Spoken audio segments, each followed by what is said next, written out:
Hello दोस्तों, welcome back to my YouTube channel Medcore medical lecture. दोस्तों, आज हम बात करने वाले हैं एक ऐसे इंजेक्शन के बारे में जो नर्व्स वीकनेस और विटामिन डिफिशियंसी में काफ़ी कॉमनली दिया जाता है। जी दोस्तों, हम बात कर रहे हैं ऑप्टिन्यूरॉन इंजेक्शन के बारे में। इस इंजेक्शन में होता है विटामिन B1 जिसे हम थायमिन के नाम से जानते हैं, और B6 जिसे पैराडॉक्सिन, और विटामिन B12 जिसे साइनोकोबालामिन के नाम से जानते हैं। ये तीनों विटामिन नर्व की हेल्थ, एनर्जी प्रोडक्शन और ब्रेन फंक्शन के लिए बहुत ही ज़रूरी होते हैं। तो दोस्तों, वीडियो में पूरा एंड तक बने रहें और वीडियो को फुल वॉच करें, जिससे आपको बहुत ही अच्छी जानकारी होगी। और दोस्तों, एक एक चीज़ को, एक एक उसके मैकेनिज्म को, एक एक विटामिन को हम डिटेल में समझेंगे। तो दोस्तों, वीडियो को फुल वॉच करें, और जो लोग चैनल पर नए हैं दोस्तों, प्लीज़ चैनल को सब्सक्राइब कर लें, और सब्सक्राइब करने के बाद बेल आइकन को प्रेस करके नोटिफिकेशन को ऑन कर लें। वीडियो को लाइक करें, शेयर करें और कमेंट करें। तो चलिए दोस्तों, वीडियो में आगे बढ़ते हैं और टॉपिक को शुरू करते हैं और देखते हैं कि ऑप्टिन्यूरॉन इंजेक्शन होता क्या है। ऑप्टिन्यूरॉन इंजेक्शन एक मल्टीविटामिन इंजेक्शन है जो प्राइमरी नर्व्स की हेल्थ को सपोर्ट करता है। ये मेनली उन पेशेंट को दिया जाता है जिनको विटामिन B12, B6 या B3 की कमी होती है, या फिर जिनको न्यूरोपैथी, फैटिग, यानी अगर किसी को न्यूरोपैथिक डिसऑर्डर है जिसको कि हम नसों की समस्या कह सकते हैं, या फिर जैसे डायबिटिक न्यूरोपैथी हो गया है, या फैटिग, बहुत ज़्यादा थकावट या वीकनेस, कमजोरी जैसा सिम्टम्स होते हैं, तो उन कंडीशन में इस इंजेक्शन का इस्तेमाल करते हैं। हम दोस्तों इस इंजेक्शन के कुछ बेसिक इन्फॉर्मेशन के बारे में डिस्कस करते हैं, जैसे कि इसके अंदर जो कंटेंट पाए जाते हैं, मिथाइल कोबालामिन यानी कि विटामिन B12 जो 1500 mcg होता है, और पेरिडॉक्सिन जो होता है विटामिन B6 जो 100 mg होता है, निकोटिनामाइड विटामिन B3 जो 100 mg इसके अंदर पाया जाता है। इसके MRP की बात करें तो दोस्तों ये 14 रुपये के आसपास इजिली अवेलेबल होता है। इसकी फार्मास्यूटिकल कंपनी की बात करें तो इसको जो मैन्युफैक्चर करती है वो लुपिन फार्मास्यूटिकल कंपनी फैक्चर करती है। इसकी क्वांटिटी की बात करें कि कितने ml का होता है, तो दोस्तों ये 3 ml का एम्पुल होता है। और इसके रूट ऑफ एडमिनिस्ट्रेशन की बात करें तो इसको IV और IM दोनों रूट से दिया जाता है। IV भी दे सकते हैं और IM भी दे सकते हैं। आगे हम डिस्कस करेंगे कि अगर IM देंगे तो कैसे देंगे, और अगर IV देते तो किस तरीके से इस इंजेक्शन को देते हैं। हम दोस्तों इसके कंपोजिशंस और इसके वर्किंग के बारे में बात करते हैं। तो इसके अंदर जो मिथाइल कोबालामिन होता है, जिसे हम विटामिन B12 बोलते हैं, 1500 mcg होता है। ये एक्टिव फॉर्म ऑफ B12 होता है, और ये नर्व रीजनरेशन करता है, यानी कि जो नर्व होती है उनको रीजनरेट करता है, उनको बूस्ट करता है और एनर्जी प्रोवाइड करता है। और मेमोरी और मूड के लिए भी ये विटामिन जो होता है बहुत ही ज़रूरी होता है हमारी बॉडी के लिए। पेरिडॉक्सिन जिसमें विटामिन B6 जो 100 mg इसके अंदर पाया जाता है, वो ब्रेन फंक्शन और RBC के फॉर्मेशन में हेल्पफुल होता है। और अगर कोई बहुत ज़्यादा स्ट्रेस लेता है तो ये स्ट्रेस रिलीफ में भी काम आता है। हमारा जो दोस्तों नेक्स्ट विटामिन जिसको हम निकोटिनामाइड के नाम से जानते हैं, जिसका साइंटिफिक नेम है विटामिन B3, वो 100 mg होता है। और ये क्या करता है, ये एनर्जी प्रोडक्शन और DNA रिपेयर में काम करता है। इसके अलावा स्किन और सेल हेल्थ के लिए भी इम्पोर्टेंट होता है, यानी कि ये इंजेक्शन नर्वस सिस्टम, उसके साथ एनर्जी और उसके साथ रिकवरी सब में मदद करता है। यानी अगर किसी को नर्वस इशू है, जैसे डायबिटिक न्यूरोपैथी है, तो उसमें ये मदद करता है, या फिर एनर्जी बूस्ट करता है। उसके अलावा अगर कोई इंसान बहुत बीमार हो गया, ये वीक हो गया, पोस्ट सर्जरी के बाद भी उसको रिकवरी में ये इंजेक्शन मदद करता है।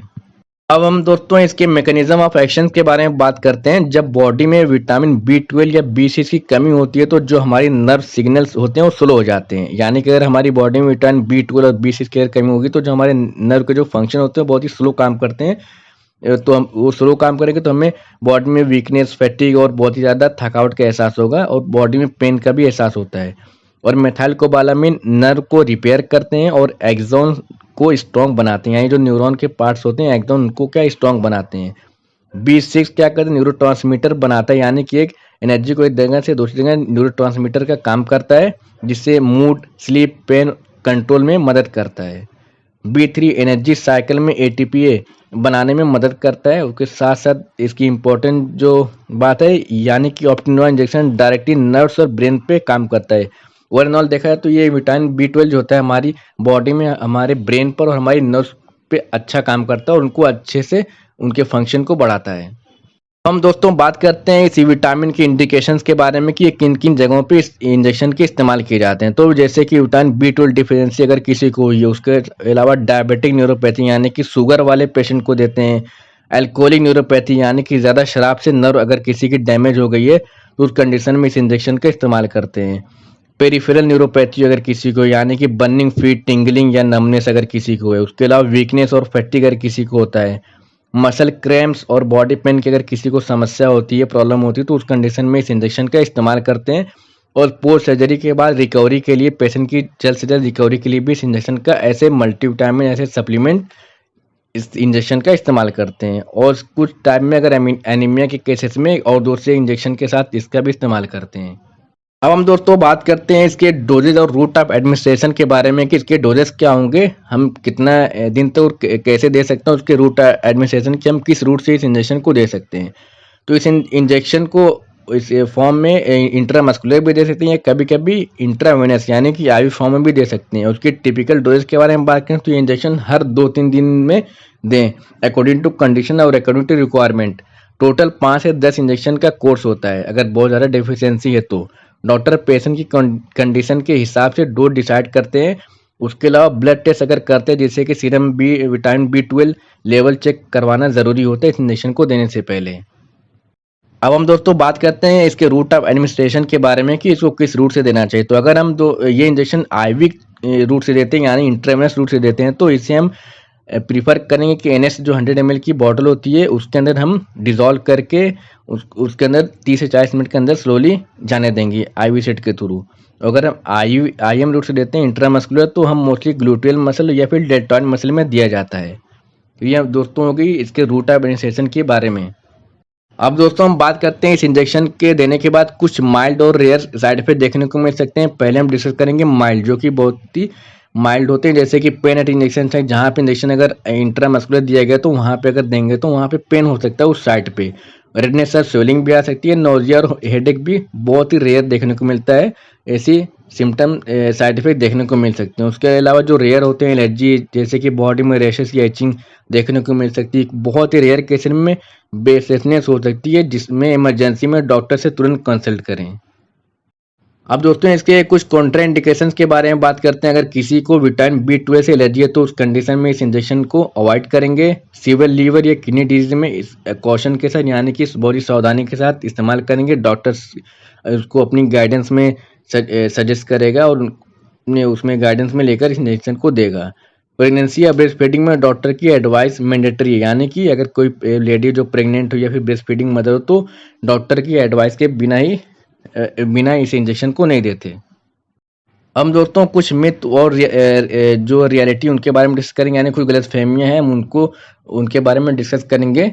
जैसे कि हर थकान में ये इंजेक्शन लेना चाहिए, तो इसकी जो सच्चाई है सिर्फ कन्फर्म B12 डिफिशियंसी या न्यूरोपैथी में लेना चाहिए, यानी कि हर थकान में इस इंजेक्शन को नहीं। अगर किसी को विटामिन B12 की डिफिशियंसी या न्यूरोपैथी कोई डिसऑर्डर है जैसे कि डायबिटिक न्यूरोपैथी हो गया तो उन कंडीशन में इस इंजेक्शन को देंगे। दूसरा जो मिथ होता है, गलतफहमी होती है, इंजेक्शन से हैबिट पड़ जाती है। नहीं, ये एक विटामिन सप्लीमेंट है, ये एडिक्टिव नहीं होता, यानी कि इसकी आदत नहीं लगती है। दोस्तों फ्रीक्वेंटली आज क्वेश्चन, यानी कुछ ऐसे सवाल होते हैं जो लोगों के जहन में यानी दिमाग में रहते हैं। तो जैसे कि घर पे इंजेक्शन लगवाना सेफ होता है या नहीं, तो इसका जो जवाब होता है जी हाँ लगवा सकते, लेकिन किसी ट्रेन नर्स हो तो, वरना फिर क्लिनिक पर प्रीफर करें। ब्लड टेस्ट ज़रूरी है क्या? हाँ, B12 लेवल चेक करने के लिए बेस्ट प्रैक्टिस है, यानी कि अगर हमें ये इंजेक्शन देना तो हमें सीरम विटामिन B12 कराना ज़रूरी होता है। कितने टाइम में फ़र्क दिखता है? तो यूजुअली जो इसका जो रिजल्ट आता है दोस्तों 3 से 4 इंजेक्शन के बाद एनर्जी लेवल इंप्रूव होता है और आपको उसके जो सिम्टम दिखेंगे कि हाँ हमें कुछ आराम लग रहा है, नहीं वो आपको खुद फील होगा। क्या ये इंजेक्शन वेट बढ़ाता है? तो इसका जवाब है नहीं, डायरेक्टली कोई वेट गेन नहीं होता इस इंजेक्शन से। तो दोस्तों यहाँ पे हमारा वीडियो खत्म होता है। अब हम मिलेंगे हमारी नई वीडियो में नए टॉपिक के साथ। जो लोग दोस्तों चैनल पर नए हो चैनल को सब्सक्राइब करें, सब्सक्राइब करने के बाद बेल आइकन को प्रेस करके नोटिफिकेशन को ऑन करें, वीडियो को लाइक करें, शेयर करें और अपने दोस्तों को जो मेडिकल फील्ड के हैं उनको ऐसी इन्फॉर्मेशन जानकारी के लिए इस वीडियो को लिंक शेयर कर उनको सब्सक्राइब करने को बोलें।